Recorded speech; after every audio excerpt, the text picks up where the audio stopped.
Data analysis की दुनिया में जब हम जाते हैं तो अक्सर लगता है कि बस बड़े बड़े टूल्स और कॉम्प्लेक्स बातें ही होंगी। हाँ, ये एक आम धारणा है। पर असलियत में डेटा को सही मायने में समझने की शुरुआत होती है उसे हाथ से संभालने से। बिल्कुल। और यहीं पर आप देखिए एक्सेल, जो शायद कई लोगों के लिए पहला कदम है, वो एक कमाल का साथी साबित होता है। आज इसी पर थोड़ी गहरी बातचीत करते हैं। बिल्कुल सही कहा। एक्सेल सिर्फ एक स्प्रेडशीट प्रोग्राम नहीं है। ये डेटा के साथ खेलने, उसे समझने और उससे मतलब निकालने का एक, कह सकते हैं, प्लेग्राउंड है। हाँ। और इससे पहले कि कोई पाइथन या एसक्यूएल जैसी चीजों में जाए, डेटा का वो जो बुनियादी ढांचा है उसे समझना जरूरी है। एक्सेल इसकी बेहतरीन शुरुआत देता है। अच्छा, तो चलिए शुरुआत करते हैं बिल्कुल बेसिक चीजों से, जैसे सम, एवरेज, मिन, मैक्स, काउंट। ये सुनने में बहुत सीधे लगते हैं ना? हाँ, लगते तो सीधे हैं। जैसे किसी कॉफी शॉप वाले को जानना हो कि भाई हफ्ते की कुल बिक्री कितनी हुई, सम। हाँ। या सबसे कम और सबसे ज्यादा महंगी कॉफी कौन सी है, मिन मैक्स। हाँ, बिल्कुल। या औसत बिक्री कितनी है, एवरेज। और कुल कितने कप बिके, काउंट। सही। ये सीधे जरूर हैं, हाँ। पर अब समझिए कि ये बिजनेस के डैशबोर्ड की लाइट्स की तरह हैं। पहली नजर में सेहत बताते हैं, रोजमर्रा के कामकाज को ट्रैक करने और फटाफट स्थिति जानने के लिए ये बेहद जरूरी है। पर असली चुनौती शायद तब आती है जब डेटा उतना साफ सुथरा नहीं होता। हाँ, वो तो है। असल दुनिया का डेटा कहाँ हमेशा सीधा और साफ मिलता है, बिखरा हुआ होता है अक्सर। यहीं पर फिर वो टेक्स्ट फंक्शंस काम आते होंगे, जैसे कनकैट, ट्रिम या प्रॉपर। एकदम। मान लीजिए किसी ऑनलाइन स्टोर के पास कस्टमर का पहला नाम एक कॉलम में है, हाँ। आखिरी नाम दूसरे में। हाँ। अब उन्हें जोड़ना है तो कनकैट। हाँ। या मान लीजिए पते में कहीं शुरू में या आखिर में फालतू स्पेस आ गया, तो ट्रिम उसे हटा देगा।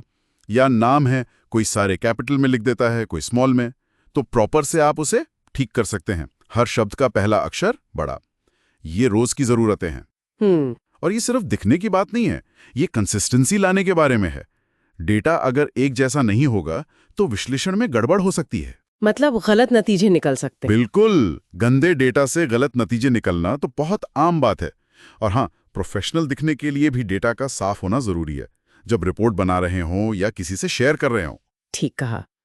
अच्छा, अब डेटा साफ हो गया, नंबर्स भी देख लिए, फिर शायद बारी आती है शर्तों की, कंडीशंस की, जैसे इफ फंक्शन। हाँ, IF बहुत काम का है।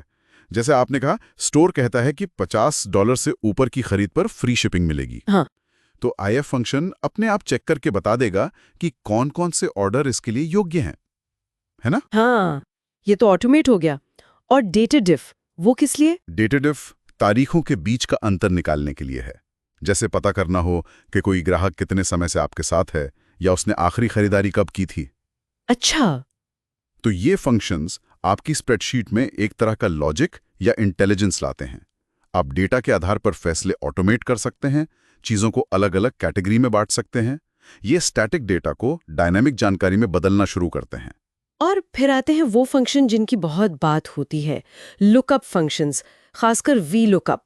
मैंने सुना है ये अलग अलग जगहों से डेटा खींचकर लाने में बड़ा माहिर है। हाँ, वी लुकअप की शोहरत तो है और वजह भी है।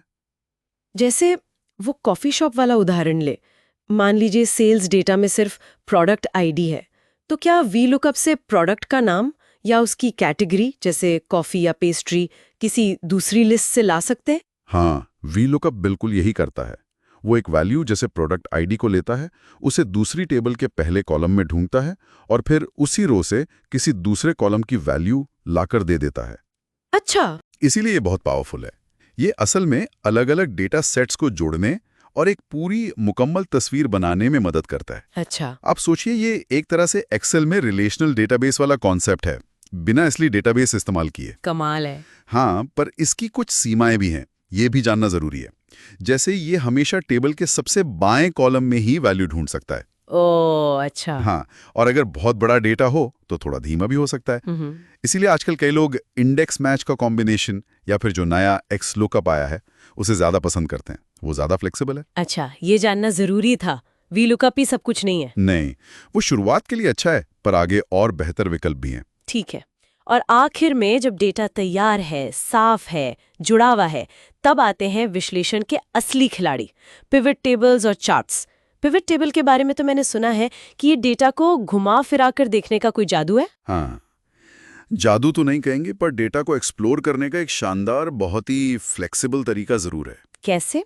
आप बिना कोई फॉर्मूला लिखे बस ड्रैग एंड ड्रॉप करके फटाफट डेटा को अलग अलग एंगल से देख सकते हैं, उसका सारांश बना सकते हैं, उसमें पैटर्न ढूंढ सकते हैं। जैसे वो कॉफी शॉप वाला उदाहरण फिर से लें। हाँ, तो वो कॉफी शॉप वाला सेकंडों में देख सकता है कि किस कैटेगरी, कॉफी, पेस्ट्री में किस पेमेंट मेथड, कैश, कार्ड से ज्यादा बिक्री हुई, या किस दिन कौन सी आइटम ज्यादा बिकी।